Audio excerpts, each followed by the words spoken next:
नमस्कार दोस्तों, आप विद्या हिंदी क्लासेस में आप सभी का स्वागत है। मैं डॉक्टर शिखा सिंह एक बार फिर आपके समक्ष प्रस्तुत हो रही हूँ एक नया विषय लेकर, क्रिया की अन्विति। पिछले वीडियो में मैंने वाच्य विषय पर चर्चा किया था। इस बार हम क्रिया की अन्विति पर चर्चा करेंगे। क्रिया की अन्विति का अर्थ है क्रिया का मेल। वाक्य में क्रिया किसके अनुसार बदलती है, यही क्रिया की अन्विति है। क्रिया के लिंग वचन पर किसका प्रभाव पड़ता है, इसी को क्रिया की अन्विति कहते हैं और इसके 3 नियम हैं।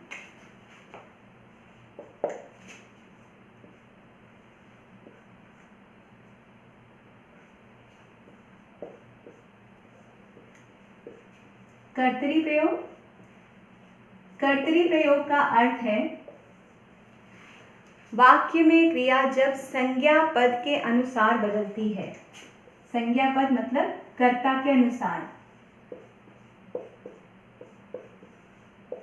कर्ता के अनुसार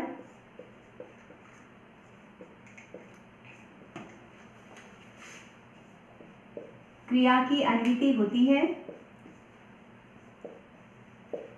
उसे कर्तरी प्रयोग कहते हैं।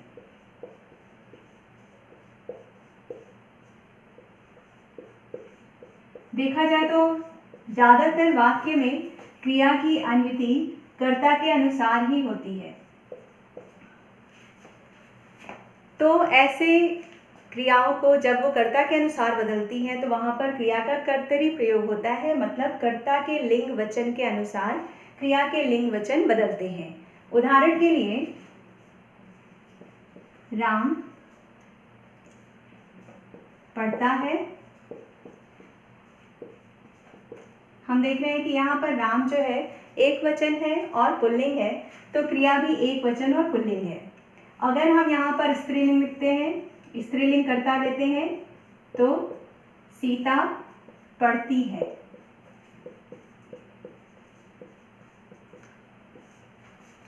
सीता पढ़ती है, सीता स्त्रीलिंग है और एक वचन है, इसलिए क्रिया भी स्त्रीलिंग और एक वचन है।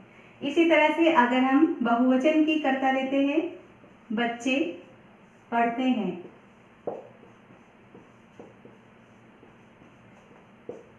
तो यहाँ पर क्रिया जो है वो बच्चों के हिसाब से बदल रही है, इसलिए यहाँ पर क्रिया का कर्तरी प्रयोग है। वाक्य में सबसे पहले क्रिया की अन्विति कर्ता के अनुसार ही होती है। दूसरा है कर्मणि प्रयोग।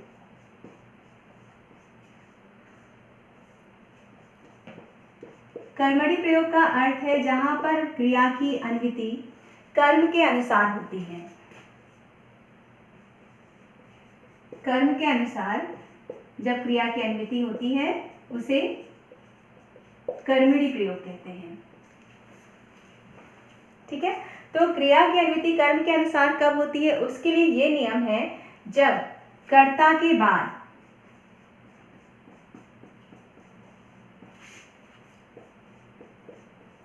किसी कारक चिन्ह का प्रयोग होता है,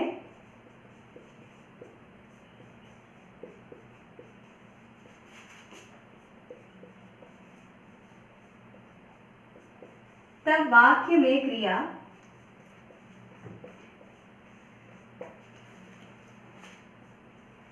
दूसरे संज्ञा पद के अनुसार बदलती है। ये ध्यान रहे कि वाक्य में क्रिया जो है वो कर्ता संज्ञा के अनुसार बदलती है, लेकिन जब वाक्य में कर्ता के बाद कोई कारक चिन्ह होता है या परसर्ग होता है, जैसे ने है, के द्वारा है, से है, तब वहां पर क्रिया जो है वो दूसरे वाक्य में दूसरी संज्ञा पद के अनुसार अर्थात कर्म के अनुसार बदलेगी।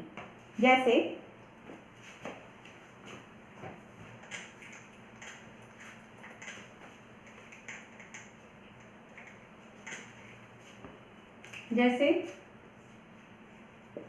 राम ने रोटी खाई।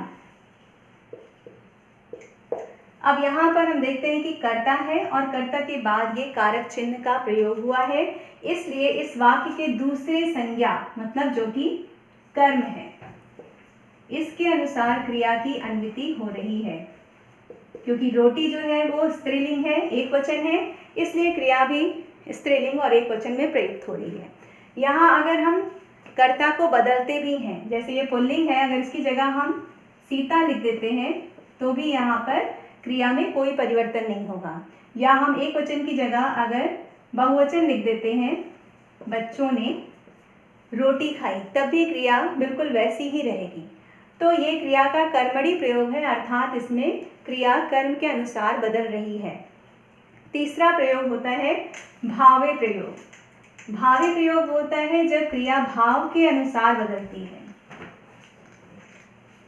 भाव के अनुसार क्रिया कब बदलती है? जब कर्ता के बाद कारक चिन्ह हो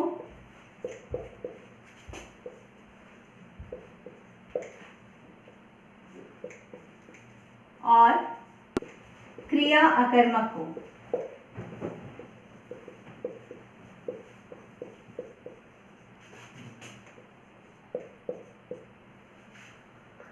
या कर्म हो, कर्म के बाद भी कारक चिन्ह हो।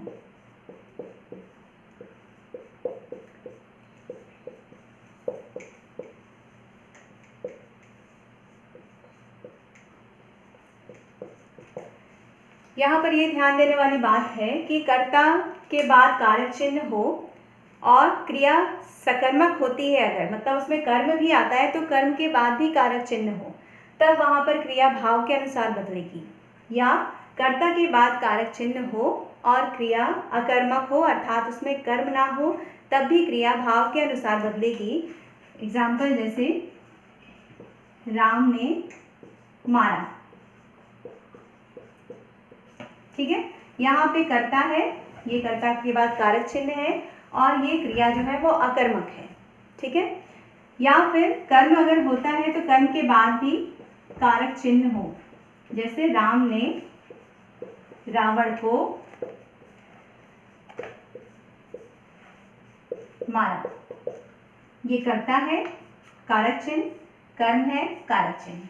तो भावी प्रयोग क्रिया का तब होता है जब कर्ता के बाद कारक चिन्ह हो और क्रिया अकर्मक हो, या कर्ता और कर्म दोनों का प्रयोग हो लेकिन दोनों के बाद कारक चिन्हों का प्रयोग होता है, वहाँ पर क्रिया का भावे रूप होता है। भावे रूप में क्रिया हमेशा पुल्लिंग हो जाती है, पुल्लिंग, एक वचन, अन्य पुरुष,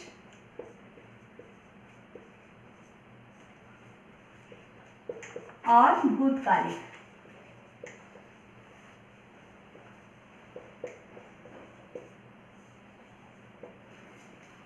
भावी प्रयोग में जैसे कर्तरी और कर्मणी प्रयोग में तो क्रिया का रूप कर्ता और कर्म के अनुसार बदलता है, लेकिन जब क्रिया का भावी प्रयोग होता है तो वो एक रूप होती है, मतलब कर्ता और कर्म जो भी हो, लेकिन क्रिया हमेशा पुल्लिंग होगी, एक वचन होगी, अन्य पुरुष में होगी और भूतकालिक रूप होगी। भूतकालिक रूप मतलब जो धातु है उसमें या आ प्रत्यय जोड़कर बनेगा। जैसे अगर हम यहाँ पर कोई अन्य कर्ता भी रखते हैं, बच्चों ने, लोगों ने, लड़की ने, और यहाँ पर अगर हम कर्ता कर्म के लिंग और वचन में परिवर्तन भी करते हैं तो भी ये क्रिया जो है वो एक वचन में है, भूतकालिक है, मार का मारा, अन्य पुरुष में है और पुल्लिंग है। स्त्रीलिंग कर्ता स्त्रीलिंग कर्म हो तो भी भावी प्रयोग में क्रिया हमेशा पुल्लिंग ही होगी। तो ये है क्रिया की अन्विति। क्रिया की अन्विति का महत्व वाच्य में बहुत है।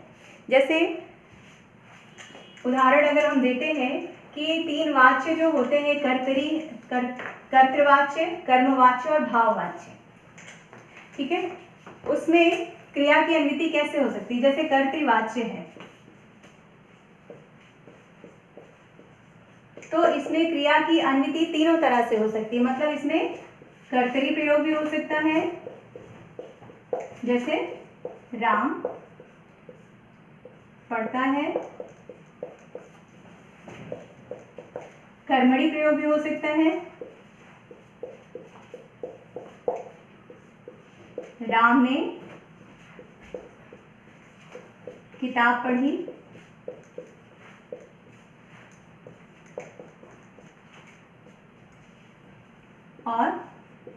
भावे प्रयोग भी हो सकता है। राम ने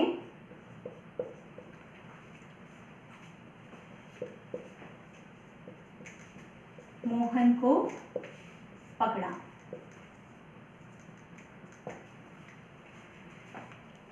हमें पता है कि कर्म कारक का चिन्ह जो को है उसका प्रयोग हमेशा प्राणीवाचक कर्मों के साथ ही होता है।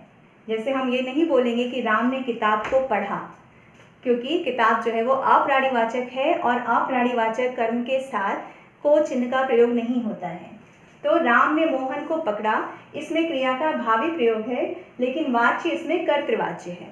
तो अगर ये पूछा जाए कि इसमें कौन सा वाच्य है और क्रिया की अन्विति क्या है, तो हम बोलेंगे कर्तृवाच्य का भावे प्रयोग। ठीक है।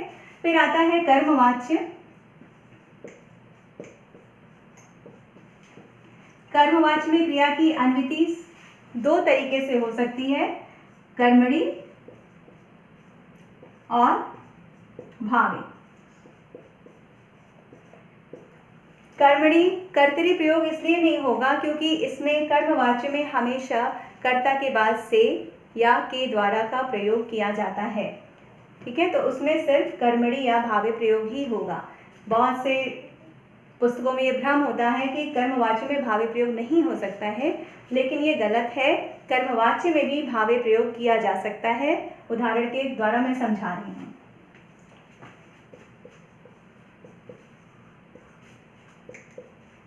जैसे राम के द्वारा पुस्तक पढ़ी गई।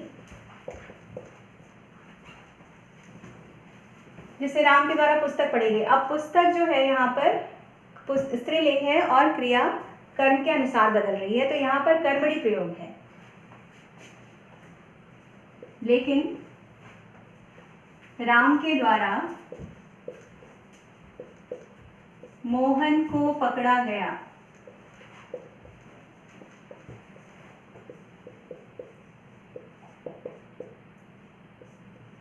ये कर्मवाच्य में ही क्रिया का भावी प्रयोग है।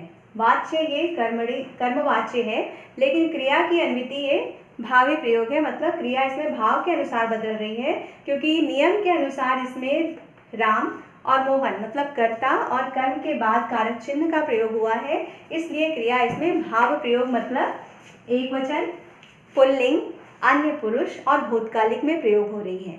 तीसरा है भाववाच्य।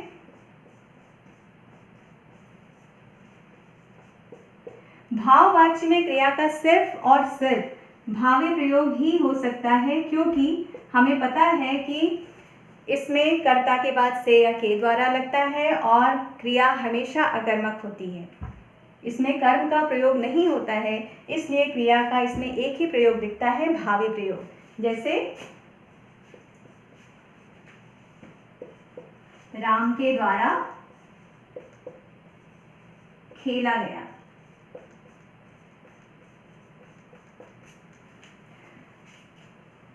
तो ये जो कर्म क्रिया की अन्विति है और वाच्य है, दोनों अलग अलग चीज़ें हैं। इनको बिल्कुल मिलाना नहीं है या इससे कोई कंफ्यूजन नहीं बनाना है कि अगर कर्ता के अनुसार बदल रही है क्रिया तो वो कर्तृवाच्य है। कर्तृवाच्य में क्रिया के तीनों प्रयोग दिखाई दे सकते हैं, कर्मवाच्य में क्रिया के दो प्रयोग मिल सकते हैं और भाववाच्य में क्रिया का एक ही प्रयोग होगा, भावे प्रयोग। तो आशा करती हूँ मेरा ये वीडियो आप सभी को पसंद आया होगा। धन्यवाद।